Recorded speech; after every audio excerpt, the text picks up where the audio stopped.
Peace. This is a meat and potato sorcery production starring myself, the Water Alchemist, and today's topic for the occult family is the truth about ex-Satanists. Now, many ex-Satanists have a tendency to go back to religions, whether it be Islam or any of the guises of Christianity. Now, I'm always amused by that because you can see a plethora of these videos on social media, and they give accounts how some of them were even involved in Ifa or Santeria, and they had this epiphany, and then they repented and became born again. They got rebaptized and renewed their relationship with Jesus/Isa. Well, this isn't surprising to me because when I look at videos like this, it's a source of entertainment to me. And the reason is that many of these people will give these accounts along with their quote unquote epiphany and these revelations to the viewing audience. And it's always like, well, I got involved in tarot and I invited demons into my house. I've heard that one. The other one I've heard is I summoned a demon and I became ill. I did that. The demon was trying to harm me and my children, which demons do not harm children. You have a better chance of a poltergeist or an angry spirit who was a human at one time harming your children, or some low level, just disgruntled spirit. Most demons, I can categorically deny that. They're not going to hurt your children. I know this for a fact. But the point that I want to make is they come from that place, and then they will always have, every video I pretty much seen has been this. I was an ex-Satanist. I was a high-ranking member in this coven. I was this, I was that. You just wasn't a regular person. Like you was really in the upper echelon of those. And I remember also watching a documentary that dealt with money and Freemasonry, Eye of the Phoenix. And then they had a person who was born into a satanic family, and he was an Illuminati witch. And in the documentary, they didn't even check to see if he actually was. But because he was coming, okay, it means this, mean that. And I'm like, wait a minute. He said he's an Illuminati witch. That's an oxymoron. Right there, my antennas would have went up.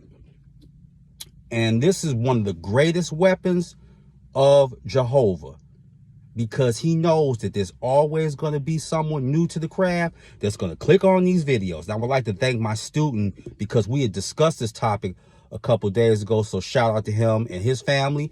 Thank you for that. And we had discussed it. And there was a ceremonial magician, 40 years practicing. And I'm going to say this, and I know this for experience. He said, casting a circle is not going to keep out a demon. I even know that. What demons will do is that they will respect your space. But most practitioners of magic, sorcerers, definitely demons, they can get around a circle. Period, point blank. You're going to have to do better than that. But what the demon will do, they will respect your space. And again, some of these people go into it, and the mistake that they make is that they try to go by what older grimoires have said, such as the book of Black Magic by A.E. Waite, or Transcendental Magic, where, oh, you're supposed to command and bind the demon. That's one of the most egregious mistakes you can make. How are you going to command a demon to do anything and you barely have control over your life?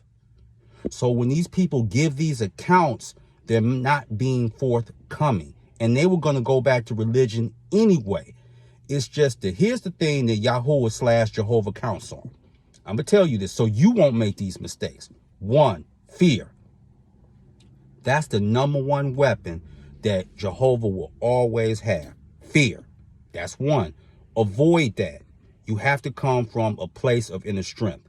The second one, this thought of losing your so-called soul. You cannot lose what is not yours, okay? That is going to return to the source. But the #3 thing to avoid as a pitfall is an emotional or visceral response to Jehovah. You have to be stoic and you have to be indifferent. If you react from anger, then what's going to end up happening? All Jehovah's going to be like, still got you, huh? That's all he's going to do. So when these ex-Satanists give all these accounts, what you can't do is, many people, it's going to take time to get religion out of your system. And then it always rears its head at the most inopportune times. Either when you're going through something in your personal life or doubt starts to creep in. Is magic really the path for you? That's when you make a terrible decision. And then you start watching these videos, boom, trigger reactivated, 100%. Now, are there some demons that are not beginner friendly? Absolutely. And there are some where you have to be, I don't want to say try to dominate them, but definitely be strong and then say what you mean what you say. Malthus is from the Ars Goetia. Now, Malthus is one that he can build astral temples. He can help you with that. He also can help you manipulate your enemies, but he can try to manipulate the sorcerer as well. That's why it's important to be on your A game. Another one from the Ars Goetia is Shax. Now, Shax is good. If someone stole something from you, Shax is going to give you an intelligence of who stole your items and where are they located. So Shax is good, but he's not beginner friendly. He's for an adept. And then Shax also can tell you the plans of your enemy.